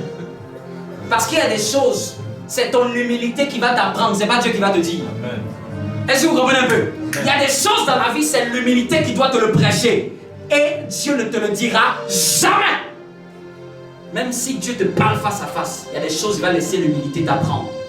Donc après la sanctification, après nous avons marché dans la pureté, la deuxième chose, et c'est là maintenant Dieu parle. Qui enverrai-je? Donc c'est là qu'on comprend que le Père a un besoin. Le Père a un objectif. Papa cherche quelqu'un à envoyer. J'ai dit un bébé, tu ne peux pas l'envoyer.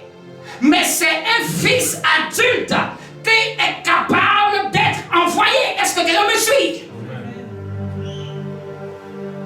Pour la première fois dans la Bible, Dieu posait une question d'interrogation. C'est-à-dire que quand un jour j'ai médité dessus, j'ai dit, comment Dieu peut avoir une question qui n'a pas de réponse? Waouh! C'est-à-dire que Dieu Tout-Puissant, il est assis comme ça et puis il se soucie. Qui enverrai-je? Deuxième question, qui va marcher pour nous? Si Dieu pose cette question, c'est qu'il cherche quelqu'un à envoyer, mais il ne trouve pas. Chacun pense à soi. Chacun pense à son ventre. Si je pensais à soi, je devais penser à ma soeur. J'allais te dire aujourd'hui, il n'y a pas que tu restes chez toi. Parce que tel que je suis fatigué, je ne pense pas que tu as la fatigue que j'ai aujourd'hui. Extrêmement fatigué. Mais même si je dois dormir 4 heures, m'ouvrir les yeux.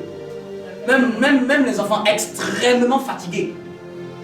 Jusqu'il faut que dormir se relever. Mais je n'ai pas dit non, Seigneur, tu sais, parce que c'est extrême. Jamais. Parce que Dieu ne m'a pas choisi seulement pour moi. Dieu m'a choisi pour qu'il puisse m'envoyer. Il me fait confiance. Mais est-ce qu'il peut te faire confiance aussi? Est-ce que Dieu peut miser sur toi? Souvent nous cherchons la gloire que les gens qui sont élevés en dignité ont. Mais tu ne sais pas quel prix il a payé pour être à ce niveau. Tu ne sais pas quel sacrifice il a payé pour être à ce niveau. Tu ne sais pas qu'est-ce qu'il a refusé, qu'est-ce qu'il a accepté, qu'est-ce qu'il a mis de côté pour être à ce niveau. Et tu as dit que ton pasteur, même lundi, j'ai au travail comme toi. Amen. Bien-aimé, c'est pas une question, est-ce que j'ai répondu à l'appel de Dieu. Mais toi, est-ce que tu es prêt à répondre à l'envoi du Seigneur? Pour l'église, ça ne peut pas être le pasteur seulement qui doit tout faire. Ça, c'est l'église francophone. De seulement graviter, comme j'ai dit, comme les astéroïdes autour de Saturne. On gravite. Toi seulement bénis-nous. Toi seulement un prix. Non, on ne prie pas. Ça, c'est la sorcellerie. Ce n'est pas l'église.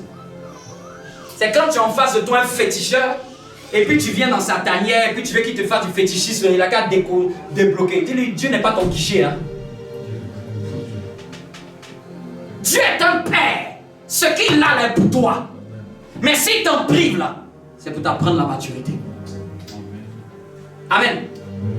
C'est qui est pour ton père là? Tu penses que c'est à qui? Et s'il t'en prive là, demande-toi pourquoi. Parce qu'il sait que ça va te tuer. Comme un enfant veut prendre un couteau. même si elle a qu'à pleurer toutes les larmes de son corps, tu sais quoi? Je n'ai aucun sentiment parce que je sais qu'elle ne sait pas manier le couteau. Quand ma femme prend le couteau, je ne stresse pas. Mais quand c'est l'enfant, tout le monde dit hé, attention.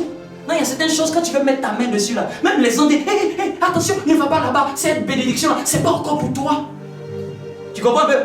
Si elle prend, ça va la détruire. Elle ne va plus prier. Si tu vas là-bas, on va pas. Même les gens font tout pour bloquer. Et souvent, quand tu es têtu, souvent, quand ma femme me dit, eh bien fait pour toi, tu voulais aller. L'enfant tombe, il voulait tellement forcer. Il laisse, et puis il tombe, et puis tu sais quoi, qui il appelle? Il appelle papa encore. Maman, papa. Mais avec amour, le père revient et il soigne. Un père, c'est ça. C'est que même quand tu as des défauts, il t'aime. Même quand tu as des difficultés, il t'aime. Même quand tu fais des erreurs, il t'aime. Mais ce n'est pas pour dire qu'il voudrait que tu restes dans cette dimension. Il veut que tu grandisses. Il veut que tu évolues. Il veut que tu puisses être quelqu'un qu'on peut envoyer. Dis à ton voisin, est-ce que Dieu peut t'envoyer? Et qui enverrai-je? Qui parlera pour nous? L'église est l'ambassade de Dieu. Et l'église, tu dois être engagé extrêmement dans ton église. Oui. Je vous le dis, l'un des secrets des anglophones, que on peut dire beau de ce que les anglophones font, mais il y a des choses dans les choses du Seigneur, ils nous dépassent à des kilomètres à la ronde. Quand ils croient, ils sont engagés là où ils croient. Et puis tu vas les voir, ils croient là où ils sont. Et puis ils sont à fond, multipliés par 1000, quel que soit le prix. Il faut refuser d'être dans une église et puis tes bras sont croisés comme ça pendant des années. Dis à ton voisin, il faut refuser. L'église, c'est la maison de Dieu, c'est pas la maison du pasteur. C'est la maison de Dieu, c'est ton père. Quels sont ces enfants qui veulent laisser seulement le fils aîné faire les choses? C'est que genre le pasteur fait les choses. Nous, on est là, on le regarde seulement. On le regarde. On attend le fils aîné, lui et papa, c'est lui. C'est les deux, ils connaissent.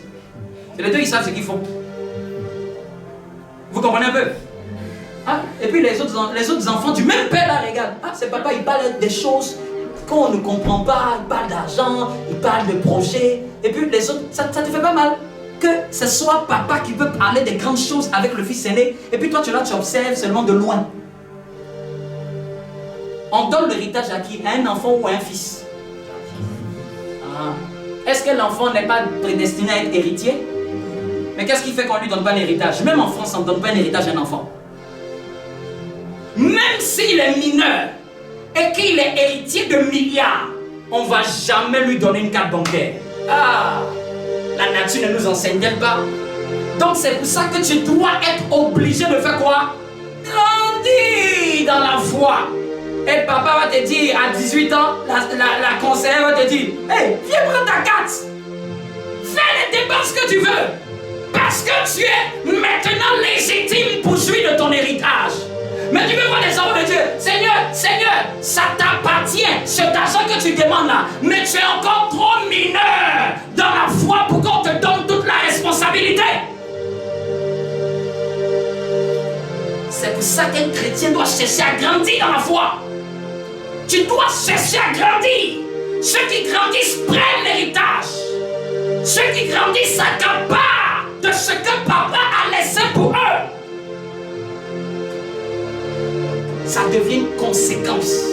Ce n'est plus une quête. Vous comprenez un peu? Tu peux aller à la rencontre de Dieu comme une quête. Même tu peux aller à la rencontre de Dieu comme une normalité et puis les choses sont normales. Amen. Est-ce que quelqu'un me suit? Dis à ton voisin, est-ce que Dieu peut t'envoyer? On prend le dernier verset. Dis avec moi, est-ce que Dieu peut t'envoyer? Est-ce que Dieu peut m'envoyer? Est-ce que tu peux parler pour Dieu? Est-ce que je peux parler pour Dieu? Les pensées qui te font croire que non, tu es encore trop jeune.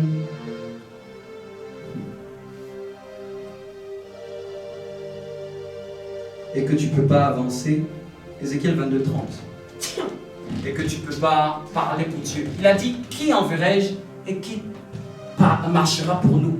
Quand vous lisez plus tard, Ésaïe a répondu, me voici, envoie-moi. Mais quel chrétien? Il faut que tu répondes. Pas me dire à moi, pasteur, me voici. Mais ça doit se démontrer dans ta marche. Que tu as dit, me voici, envoie-moi. Envoie-moi. Envoie-moi. Ézéchiel 22, verset 30. Dis à ton voisin, est-ce que Dieu peut t'envoyer? Est-ce que tu peux répondre à cette question de Dieu? Me voici, envoie-moi. Verset 30, chapitre 22 d'Ézéchiel. Je lis la parole. Je cherche parmi eux un homme qui élève quoi? Un mur, qui se tienne à la brèche devant moi en faveur du pays, afin que je ne le détruise pas, mais je n'en trouve. Je n'en trouve. Dieu dit qu'il trouve. Il trouve pas qui? Est-ce qu'il trouve pas des anges? C'est ce que la Bible a dit? Est-ce qu'il a dit que je cherche un ange? Non. Est-ce qu'il a dit je cherche Gabriel? Il dit je cherche qui? Un homme. Je cherche qui? Un homme. Je cherche qui? Un homme. Mais il en trouve. C'est grave, hein? C'est très grave. C'est que je me suis assis, j'ai dit donc papa aussi a des questions qui restent sans réponse. Dieu aussi a des besoins dont il n'y a personne qui comble ce besoin. Parce que si Dieu dit n'en trouve point, c'est qu'il n'en a pas trouvé. Et il voudrait que cet homme-là fasse quoi? Élève un mur et fasse quoi? Se tienne à la brèche devant moi en faveur du... Ça c'est chercher quelqu'un pour prier. Chercher quelqu'un pour prier pour les besoins de Dieu. Laissez-moi vous dire, j'ouvre une dernière parenthèse. Sur terre, Dieu n'intervient jamais sans intervention humaine. Que ce soit clair dans votre esprit. Sur la terre, si tu vois un problème sur la terre, la responsabilité, c'est pas Dieu. La responsabilité, c'est un homme qui ne sait pas tenir la brèche pour ne pas que ça arrive.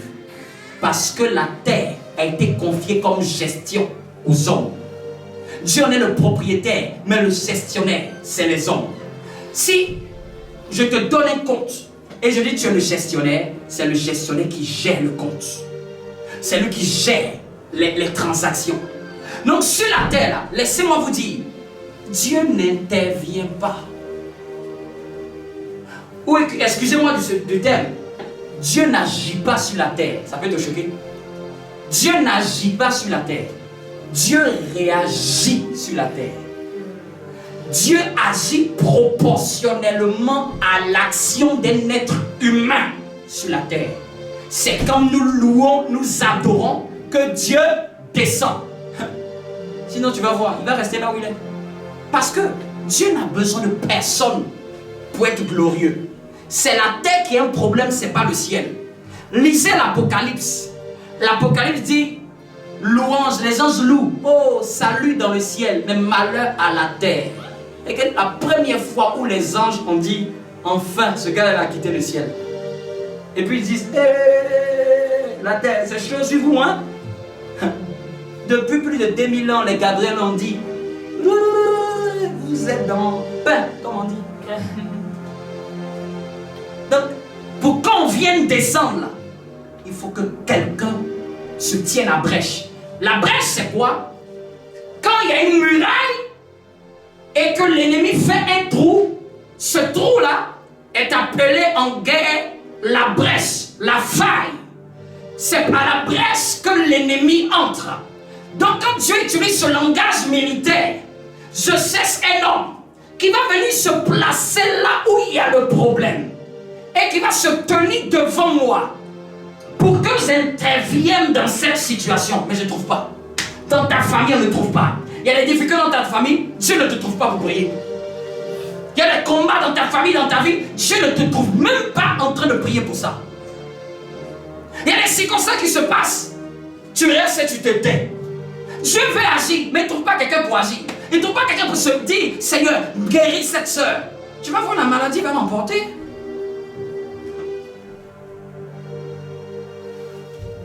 Un homme qui va se tenir la demande un effort. dit Dieu dans la prière.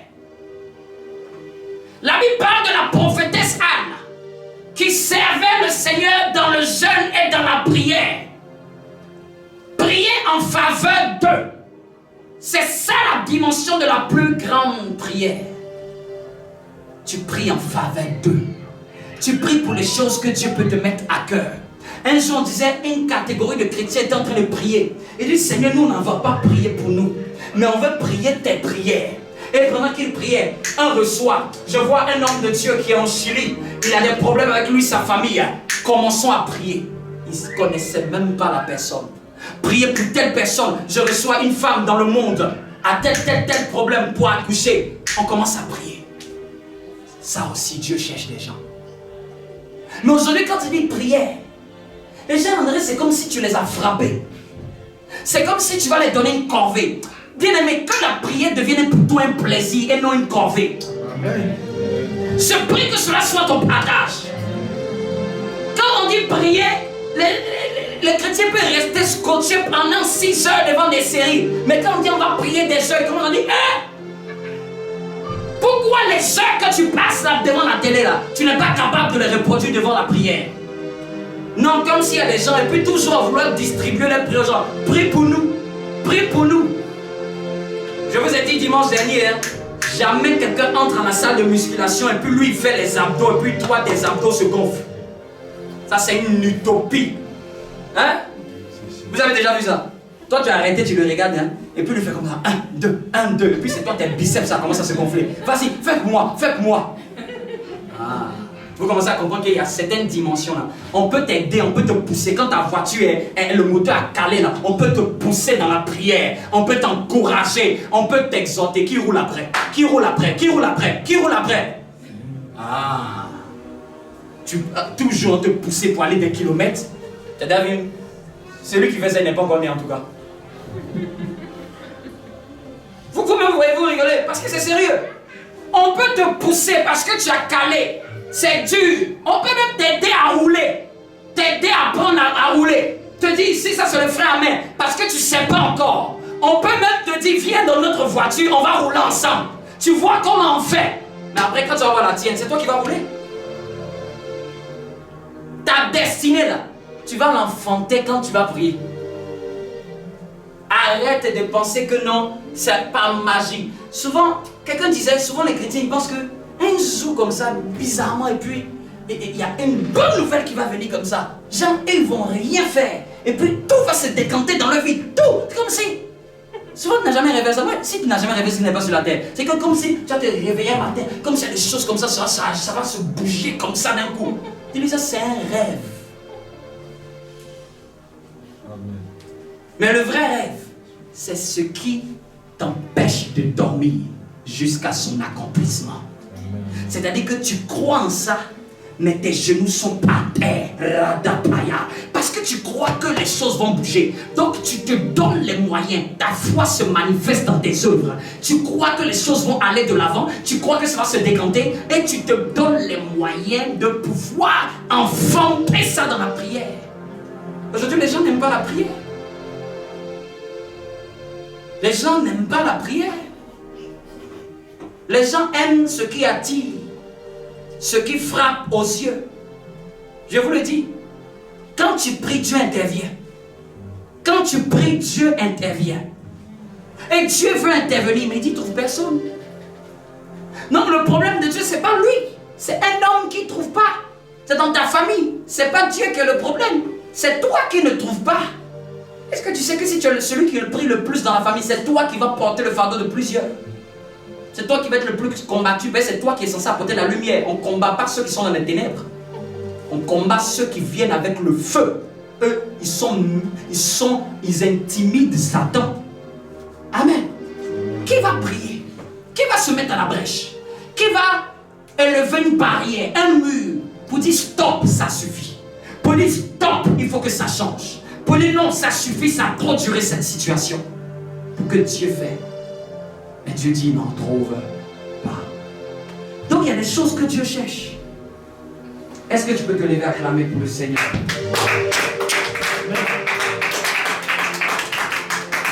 Est-ce que tu as été béni par ce message.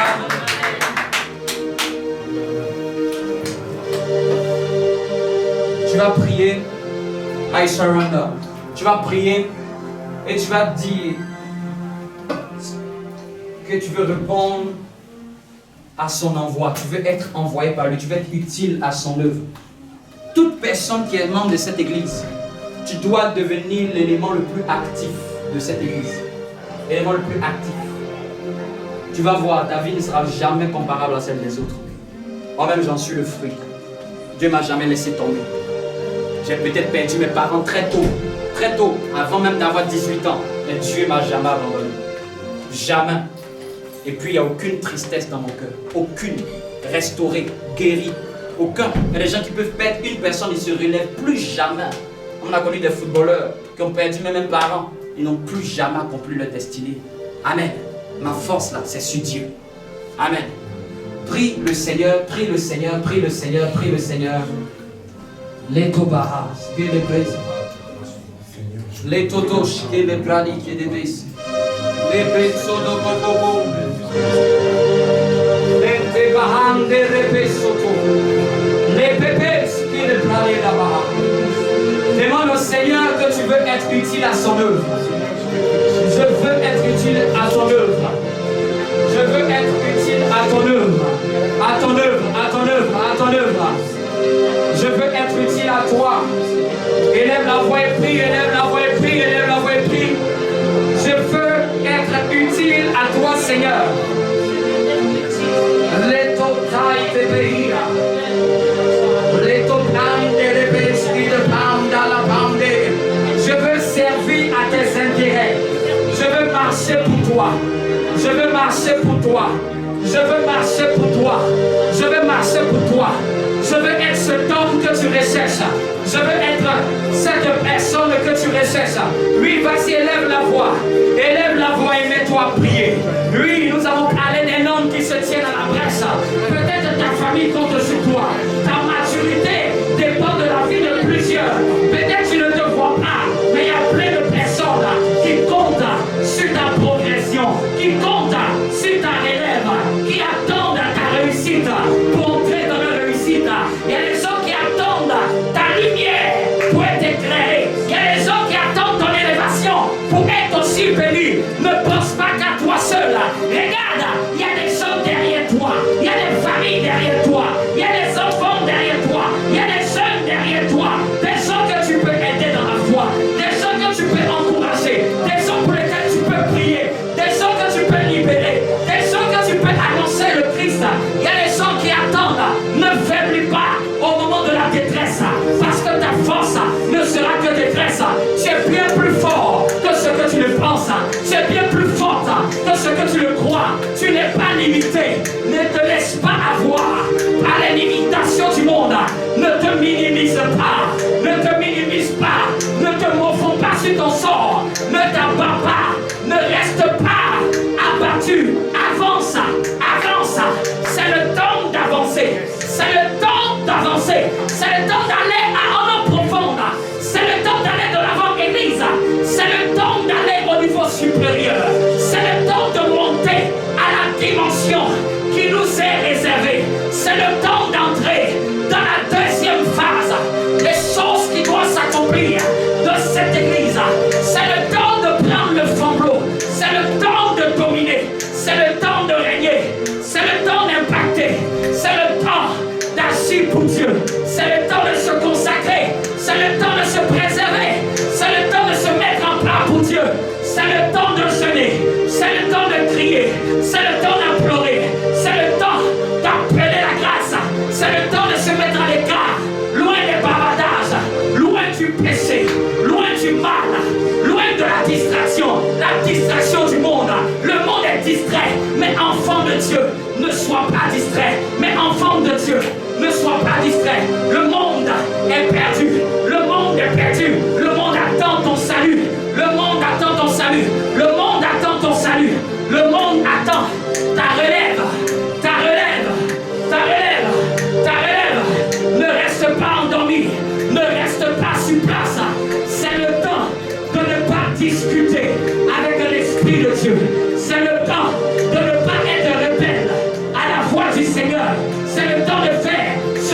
mis dans ton cœur. C'est le temps. Tu as dit, je vais m'engager à 100%. J'ai entendu cette parole et il t'attend. Tout ce mois, il t'observera. Est-ce que tu parleras de tes lèvres ou est-ce que tu feras ce que tu as dit? Est-ce que tu feras ce que tu as dit? Plusieurs fois, tu as fait des promesses à l'Éternel, mais tu ne les as pas tenues. Aujourd'hui, Dieu te donne l'opportunité de voir ce que tu es capable. Rien n'est plus fort que toi. Bien-aimé, rien n'est plus fort. Tu peux briser cette limite. Tu peux te déplacer. Il y a plus grand en toi. Il y a plus fort en toi. Celui qui est en toi est plus grand que celui qui est dans le monde.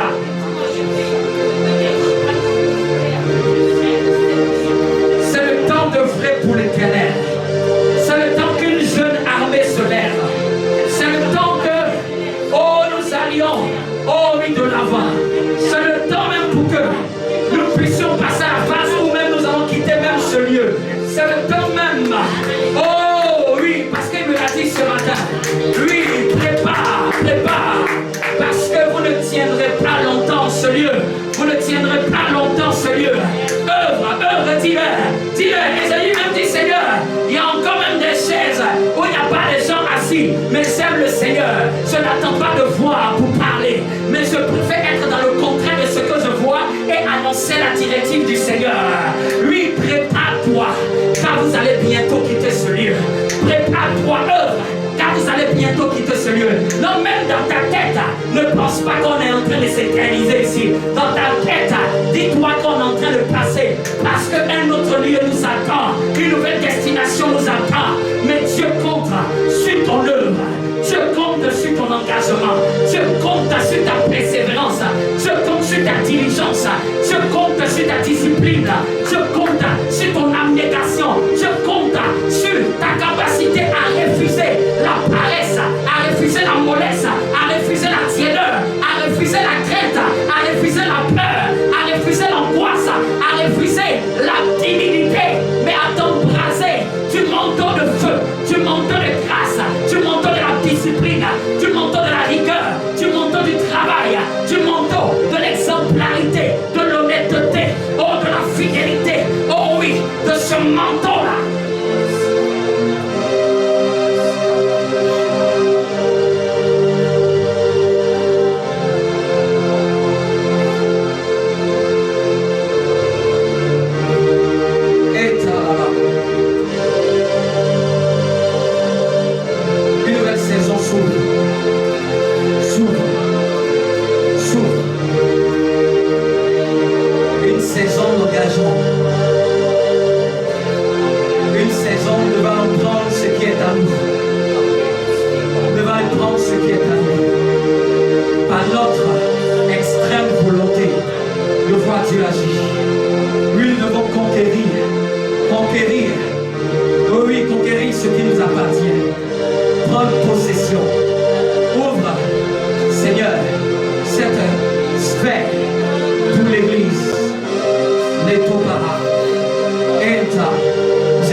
cycle passé de ma vie reste dans le passé, mais qu'un nouveau cycle s'ouvre pour moi.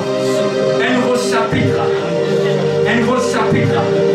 où je vais faire de toi mon unique priorité. Je suis prêt à abandonner ce qui m'empêche de me consacrer à toi. Je suis prêt à payer le prix.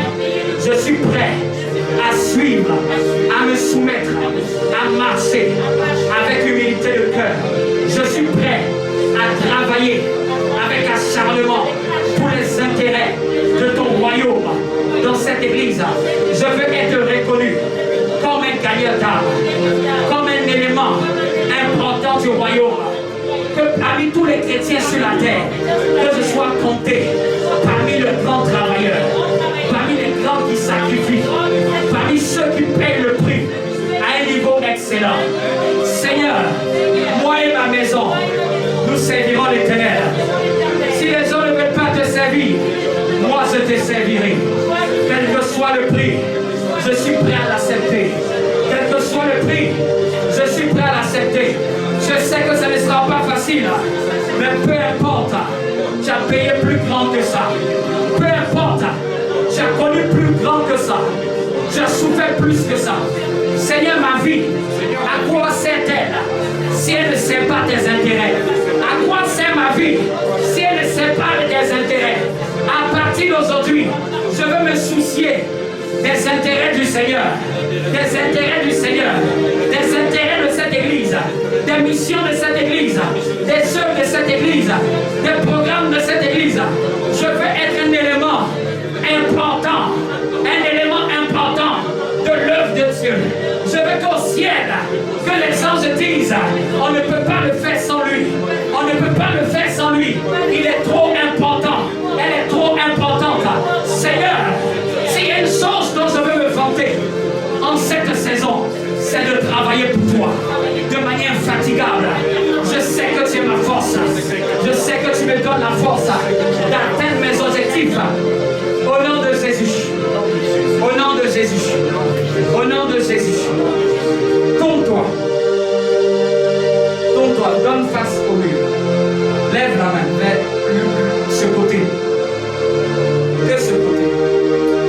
Dis Seigneur, j'éloigne tout ce qui me fait la guerre, qui s'oppose à ma destinée et de cette église. Je l'éloigne loin de moi, loin de ma famille. Satan, toi et tes œuvres, je les réduis en miettes. Tu ne me feras pas rétrograder. Tu me ramèneras pas en arrière. Au nom de... Tourne-toi sur le côté. Suis-moi, regarde-moi et suis-moi. Au nom de Jésus, je prie contre tout vent qui pourra se lever de ce côté, contre ma vie, contre l'église. Je prie que ce vent fasse silence et se pèse. Et se pèse. Silence. Tais-toi. Silence. Tais-toi. C'est un ordre. Tais-toi. Arrière de moi. Arrière de moi. Au nom de Jésus. Sur l'autre côté. Je ferme la bouche de tout ce qui veut m'aspirer, m'avaler. Je ferme les portes qui me réclament dans les ténèbres. Je ferme les portes qui me réclament au nom de Jésus. Arrière! Arrière! Arrière! Arrière! Fais-le bien, arrière! Arrière! Au nom de... Tourne-toi de ce côté. J'éloigne tout ce qui se lève dans le nord contre moi. J'éloigne tout ce qui se dit contre moi et l'église. J'éloigne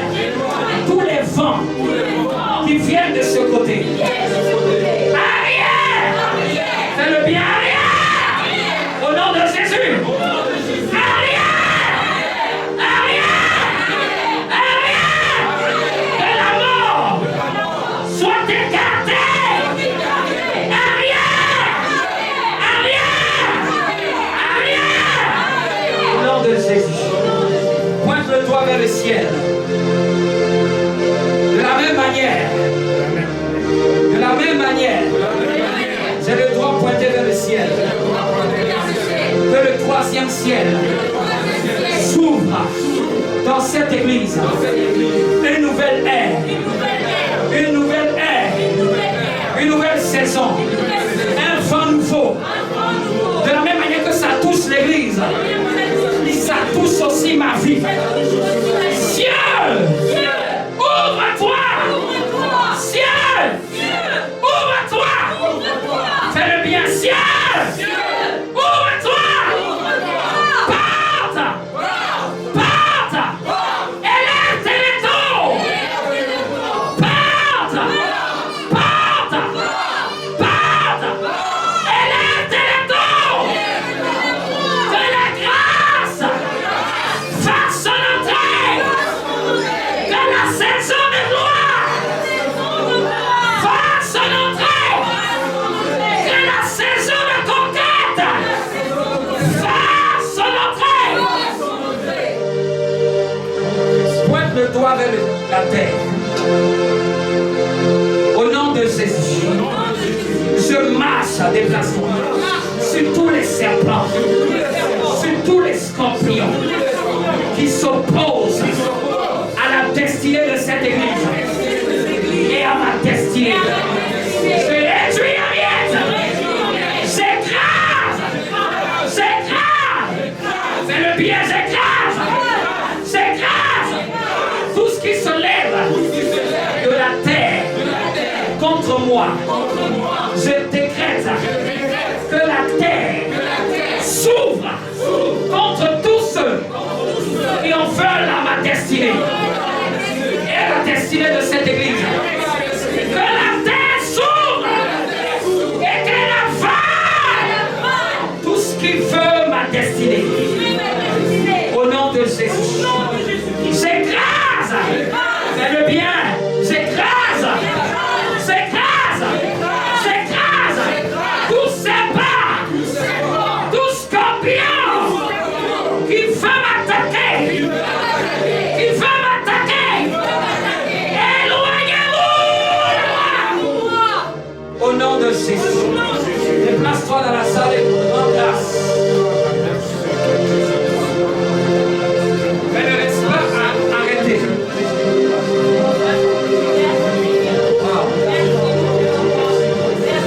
Pendant ce temps, prends ton offrande. Et pendant ce temps, pendant que tu continues à prier, tu prends ton offrande. Tu parles sur cette offrande et tu viens l'offrir au Seigneur. Seigneur, reçois mon offrande. Reçois mon offrande. Reçois-la. Mon offrande t'a dit, mais tu parles dessus. Reçois-la. Que ce soit de manière physique ou même carrément. Reçois-la au nom de Jésus. Prends ton offrande, parle au nom de Jésus. Reçois-la. Viens sceller cette prière. Au nom de Jésus. Que la grâce de Dieu soit avec toi. Au nom de Jésus. Viens, même si tu n'as pas ton offrande là. Mais avance, que je te touche du point de ma main. Apporte au nom de Jésus. Que la grâce de Dieu soit avec toi. Au nom de Jésus-Christ de Nazareth. Que la grâce de Dieu soit avec toi au nom de Jésus. Que Dieu te bénisse et que sa grâce soit sur ta vie. Que Dieu te comble de grâce au nom de Jésus. Sois béni, que Dieu te comble de grâce au nom de Jésus. Que la grâce de Dieu te soutienne et te fortifie. Que la grâce de Dieu soit ton partage. Que la grâce de Dieu te bénisse et t'ouvre les portes. Que la grâce de Dieu t'ouvre les portes également. Que la grâce de Dieu te remplisse de joie parfaite. Que la grâce de Dieu te fasse sourire de joie. Au nom de Jésus, que la grâce de Dieu te bénisse et t'ouvre des portes de grâce. Que la grâce de Dieu te fasse entrer dans les choses rattachées à ta destinée de cette saison. Au nom de Jésus-Christ de Nazareth, que la grâce de Dieu soit avec toi. Que la grâce de Dieu soit avec toi. Que la grâce de Dieu soit avec toi. Au nom de Jésus. Au nom de Jésus. Commence à prier pour la fin. Dis merci au Seigneur. Commence à prier pour la fin de temps.